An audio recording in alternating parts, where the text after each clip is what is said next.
Salut les fêlés, j'espère que vous allez bien. On se retrouve aujourd'hui pour une nouvelle vidéo présentation de ma collection de miniatures et aujourd'hui on va s'intéresser à ma première voiture, la Plymouth Fury de 1958.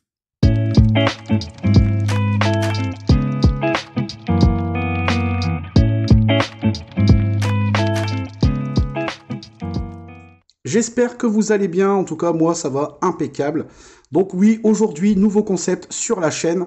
Je vous avais posté un petit sondage très récemment dans l'onglet communauté où je vous avais demandé si ça vous intéressait que je vous présente ma collection voiture par voiture, que je vous raconte un petit peu l'historique de la voiture, la présentation, le car tour, les détails, dans quelles apparitions on a pu les voir, si c'était des films ou des séries. Je vous donnerai aussi une note, le prix et la rareté de chaque véhicule passé en revue. Vous avez été dans la majorité pour que je fasse des vidéos de ce style, donc du coup je me suis lancé. Ça m'a pris un petit peu de temps puisque je voulais faire un truc vraiment assez propre. Donc j'ai contacté mon ami Dom, d'ailleurs que je remercie énormément pour ce magnifique travail. Dom qui m'a fabriqué un diorama pour du 1.18 et du 1.24. Donc comme vous pouvez le voir, c'est assez bien foutu. Tout est fait en bois. Donc voilà, merci encore à lui. C'est vraiment bien fait. C'est le top du top. Et en plus on peut changer le sol, on peut changer les murs. Donc du coup vous allez voir que selon les voitures, le décor changera. Et puis voilà, c'est parti. On va commencer par la première chose, donc la présentation de la voiture. Donc il s'agit tout simplement d'une Plymouth Fury de 1958 de chez Greenlight Hollywood. Donc Greenlight, c'est une bonne marque, c'est un bon fabricant, ils font des voitures plutôt fidèles. La version Hollywood parce qu'ils sont assez spécialisés dans les voitures de films et de séries, que ce soit des apparitions ou des hero cars. Donc ici, on est sur une édition limitée en 1/24e et c'est la voiture du film Christine. À l'arrière, on va retrouver une photo de Christine avec l'emblème Christine, tout simplement, avec la fameuse phrase en anglais. Le support, si vous souhaitez les rejoindre sur les réseaux sociaux. Donc Greenlight, pour l'instant, j'ai pas eu trop de soucis. J'ai quelques voitures de chez eux, et c'est des voitures plutôt pas mal. Je vous propose de passer à l'unboxing, et on continuera l'histoire de cette voiture.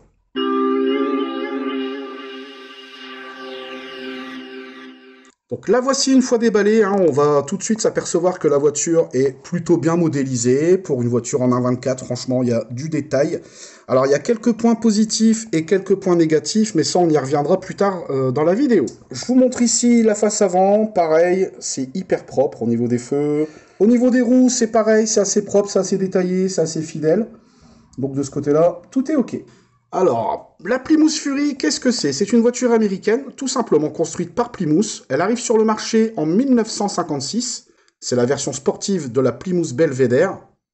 Elle a été produite pendant 1 an seulement. C'est un coupé 2 portes, à la base uniquement disponible en blanc avec le hardtop. Si vous voyez une version rouge, c'est tout simplement parce que cette voiture en rouge n'a été utilisée et faite que pour une seule chose, le cinéma. C'est une voiture qui a tourné dans un film, comme je vous l'ai dit tout à l'heure, qui s'appelle tout simplement Christine, en 1983. Film de John Carpenter, film issu d'un roman de Stephen King. Qu'est-ce qu'il y a ? On l'apercevra aussi dans l'épisode 5 de la saison 3 de Code Quantum.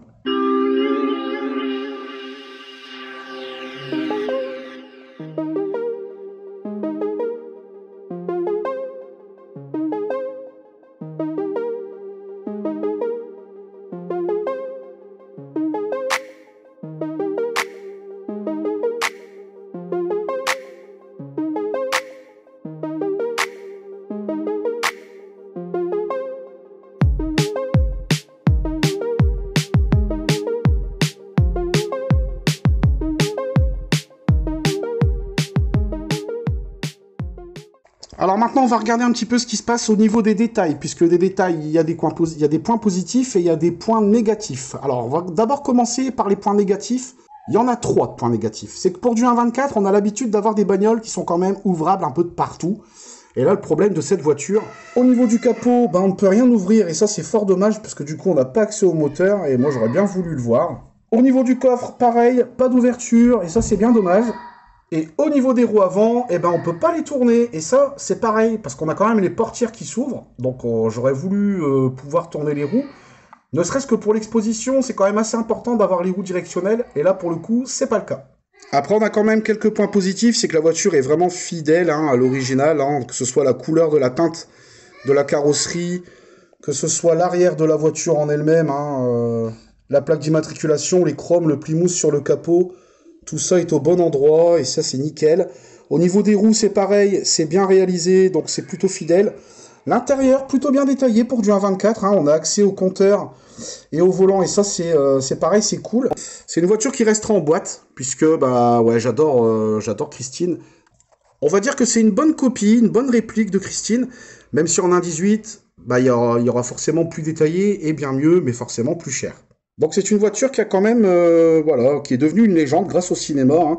Aujourd'hui, on en voit beaucoup, on voit beaucoup de vidéos, c'est devenu, même le film, hein, il a hyper bien marché, d'ailleurs je vous invite à le regarder, le film est juste top, le film Christine, c'est un des plus beaux films avec des bagnoles.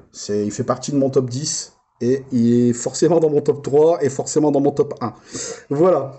Alors si je devais noter la voiture sur 10, je lui donnerais un 10 sur 10, puisque dans l'ensemble, la voiture est très bien détaillée.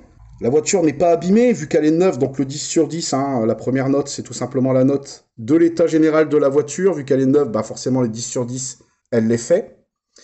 Pour le prix, alors cette voiture, pour son prix, sur Amazon par exemple, neuve, vous allez la trouver pour une quarantaine d'euros, en version 1.24. Après, si vous commencez à aller chercher en 1.18, là, il va falloir débourser un peu plus, aux alentours des 100 euros, 110 euros, et voire même plus, des fois, j'en vois des fois à 300 euros. Ça dépend du constructeur, mais en 1.18, c'est forcément plus cher. Au niveau de sa rareté, bah écoutez, je lui mets un 3 sur 10, puisque c'est une voiture qu'on arrive encore à trouver neuve. Des fois, il y a des exemplaires, c'est full stock, ils en ont plus, ou alors... Enfin, ça varie tout le temps, il faut souvent regarder sur les réseaux. Donc moi, je l'ai acheté sur Amazon, hein, forcément, je l'ai payé 42 euros et quelques, hein, quelque chose comme ça. Mais sur Vinted et autres, vous allez la trouver, mais vous allez voir que les prix vont facilement grimper. Voilà les amis, c'est la fin de cette vidéo, j'espère qu'elle vous a plu. Si c'est le cas, n'hésitez pas à liker, à vous abonner, à partager, à laisser un petit commentaire pour me dire ce que vous en pensez. Et on se retrouvera très bientôt pour une prochaine vidéo présentation de ma collection. C'était Sebi, ciao ciao les félés, bye bye. Ciao ciao.